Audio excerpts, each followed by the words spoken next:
तो आप अपने आप को लोक गायिका कहती हो, कवित्री कहती हो, गीतकार कहती हो, तो कहीं ना कहीं आपको उसका मर्यादा भी, उसकी गरिमा का पालन भी करना चाहिए। आपके शब्द मोदी जी को कायर नहीं बता रहे हैं, आपके शब्द ने तो मोदी जी को विश्व की सुपर पावर हस्ती बता दिया।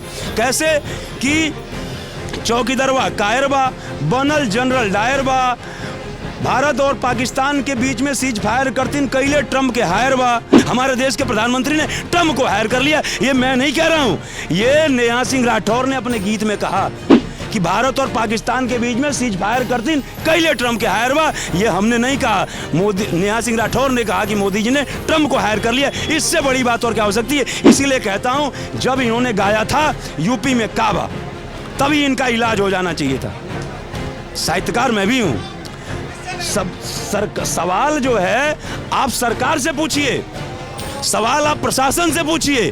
गांव, जिला, देश और प्रदेश से सरकार पूछने का आपका अधिकार नहीं है। नेहा सिंह राठौर इन दिनों चर्चा में है और चर्चा में होने की वजह है उनके वो गीत जिस पर वो सवाल खड़े कर रही हैं भारत सरकार के ऊपर, प्रधानमंत्री नरेंद्र मोदी के ऊपर। उनको चौकीदार करके संबोधित कर रही हैं और बता रही चौकीदार कायर बा। अब वो काबा गीत जो है वो कई लोगों के समझ में नहीं आता, तो उसका विश्लेषण करने के लिए हमारे साथ द्विवेदी जी मौजूद है। द्विवेदी जी, आप तो खुद लिखते हैं, खुद कविताएँ लिखते हैं, ये काबा विश्लेषण जो है नेहा सिंह राठौर का, उसके बारे में कुछ समझाइए जरा। एकदम और आपके दर्शकों को मेरा प्रेमनाथ द्विवेदी का सादर प्रणाम, नमस्कार। देखिए, ऐसा है कि मतलब कलाकार होना अच्छी बात है, लेकिन शब्दों की मर्यादा में रह करके या मर्यादा में रह करके कला की प्रस्तुति करना उससे भी अच्छी बात होती है। मैं ये पूछना चाहता हूँ भाई, देखिए, आप या तो अपने आप को, कोई भी यदि कहता मैं लोक गायक हूँ या मैं कवि हूँ या मैं लोक गायिका हूँ या मैं कवित्री हूँ, तो कहने का मतलब है उस जो आप अपने आप मतलब अपने आप के जो आप कह रहे हो, जो दावा ठोक रहे हो कि हम लोक गायिका हैं और हम कवित्री हैं, तो उसकी भी मर्यादा होनी चाहिए। 4 लाइन लिख देने से और इधर उधर से मिला करके तुकबंदी होने से कोई कवि नहीं हो जाता है। अब ये बताइए, मैं एक छोटा सा बात कहना चाहता हूँ, या तो कविता हिंदी में लिखी जाती है या अंग्रेजी में या संस्कृत में श्लोक लिखते हैं। जैसे मान लीजिए, यदि आप देखिए, हिंदी में आप उर्दू शब्दों का प्रयोग कर सकते हैं भाई, चूँकि कहने कहीं ना कहीं उर्दू हमारी भारत की भाषा है, भारत में बोली जाती है, लेकिन अंग्रेजी हमारे भारत की भाषा नहीं है, अंग्रेजी विदेशियों की भाषा है। तो आप अपने आप को लोक गायिका कहती हो, कवित्री कहती हो, गीतकार कहती हो, तो कहीं ना कहीं आपको उसका मर्यादा भी, उसकी गरिमा का पालन भी करना चाहिए। अब मैं आ रहा हूँ असली मुद्दे पे। जैसे मान लीजिए, आप चूँकि आपकी तुकबंदी मिल नहीं रही है, और मज़ा तभी आता है जब किसी गीत में, कविता में तुकबंदी हो, तभी टोन आता है, तभी वो कहीं ना कहीं उस सुर में आता है। अब आपको आपकी तुकबंदी हिंदी से नहीं हो पा रही है, तो आपने अंग्रेजी शब्द जोड़ दिया।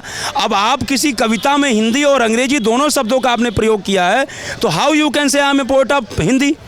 समझ रहे मेरी बात को। और आपके एक तरफ आपका जो सबसे जो फेमस वो है, आप अपने आप को लोक गायिका प्रस्तुत करती हो, हर जगह आप कहती हो हम लोक गायिका हैं। लोक गायिका का मतलब क्या है? लोक भाषा में लोगों तक अपनी गीत के माध्यम से बात पहुंचाना। या आप किसी के लिखे हुए गीत को गा सकते हो, या फिर जो है आप मान लीजिए खुद की रचना करते हो। ये कहती हैं हम खुद की लिखी हुई गीत गाती हैं, जो सवाल पूछती हैं वो खुद की लिखी हुई होती है। अब मैं इस पे आता हूँ कि हमारे देश की लोक भाषा अंग्रेजी तो है नहीं, हमारे देश की लोक भाषा हिंदी है। उर्दू में भी आप मान लीजिए जो है वो कर सकते हो, आप भोजपुरी में, अवधी में या तमिल में, जो हमारे अलग अलग स्टेट की अलग अलग भाषाएं, और स्टेट में भी अलग अलग क्षेत्र की अलग अलग भाषाएं। लेकिन आप जो है कह रही हो।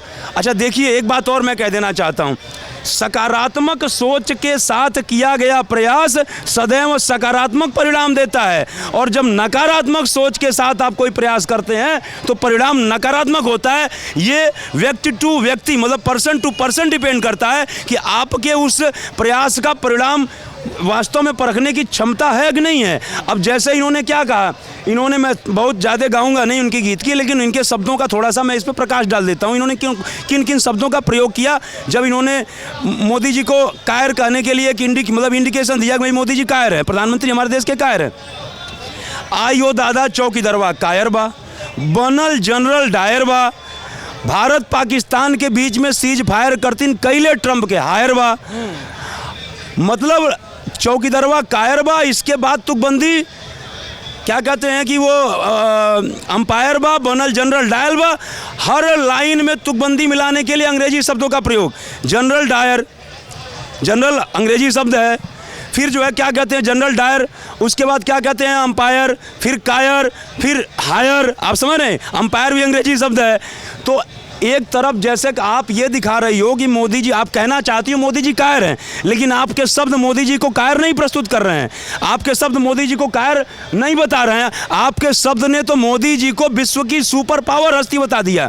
कैसे कि चौकीदारवा कायर बा, बनल जनरल डायर बा, भारत और पाकिस्तान के बीच में सीज फायर करतीन कैले ट्रंप के हायर बा। तो पहले चौकीदार कायर, फिर बनल जनरल। जनरल कितना बड़ा पद होता है वहाँ का, पाक का जो आर्मी चीफ है जनरल आसिम मुनीर, मतलब एक आर्मी चीफ का लेवल का जो है पद होता है जनरल का।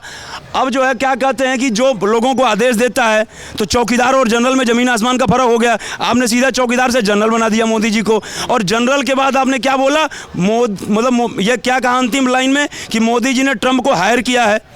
कोई हायर किसी को कैसे करता है? मैं इनको कैमरा पकड़ने के लिए हायर कर रहा हूँ, मतलब इनको मैं पैसा दे रहा हूँ, इनको मैं मेहनताना दे रहा हूँ, इनको जो मैं पैसा दे रहा हूँ, तो ये हमारे नौकर हुए। हम यदि किसी चीज़ के लिए किसी को हायर करते हैं, मतलब वो हमारा नौकर हुआ। तो मोदी जी ने ट्रंप को तो अपना नौकर बना दिया तुम्हारे शब्दों के हिसाब से।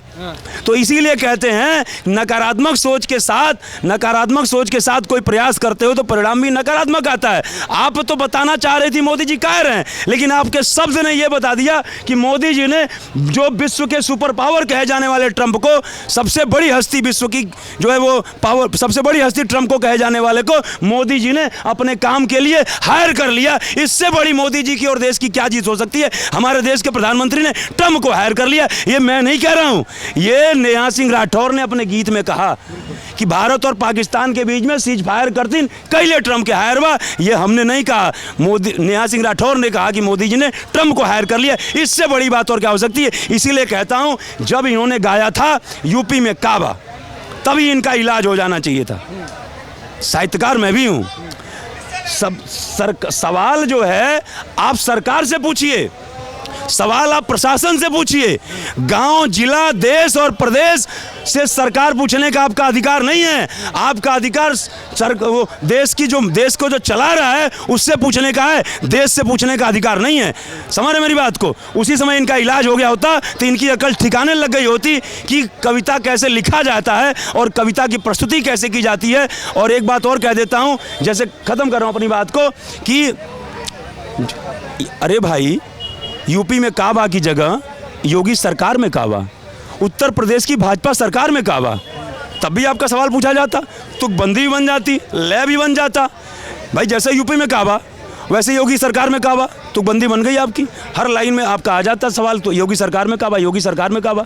लेकिन कहने का मतलब है ना, जब विवेक मतलब दूरदृष्टि किसी काम के लिए ना, तो दूरदृष्टि दिमाग में न ला करके एक होता है ना शॉर्टकट तरीके से किसी लक्ष्य को तक प्राप्त करने के लिए, तो शॉर्टकट तरीके से थोड़ा आप फेम तो हासिल कर लेंगे, कुछ उल्टे सीधे बयान दे करके। क्षमा चाह रहा हूँ, जैसे कमलेश तिवारी ने एक बयान दिया था, बहुत पूरे देश में जो है क्या कहते, क्षमा चाहता हूँ, पूरे देश में चर्चा का विषय बन गया था। कमलेश तिवारी को कोई ऐसा नहीं जो देश में ना जानता था, लेकिन क्या हुआ? रिस्क भुगतना पड़ा, हत्या हो गई। मैं ये नहीं कहता कि वो जायज़ थी, लेकिन शॉर्टकट तरीके से लक्ष्य की प्राप्ति करने में बड़ा रिस्क उठाना होता है। थोड़े बहुत आप उल्टे सीधे बयान देकर के फेमस तो हो जाओगे, लेकिन फेमस होना बड़ी बात नहीं है। आप फेमस हो रहे हो तो लोगों की नज़रों में आपकी छवि क्या बन रही है, ये मायने रखती है। आज लगभग देखा जाए तो हर कोई नेहा सिंह राठौर को देश के प्रति जो है वो वफादार नहीं बोल रहा है। नेहा सिंह राठौर को कह रहा है देश के साथ गद्दारी कर रही है। आप देख रहे हैं सौगंध टीवी, सौगंध वतन की।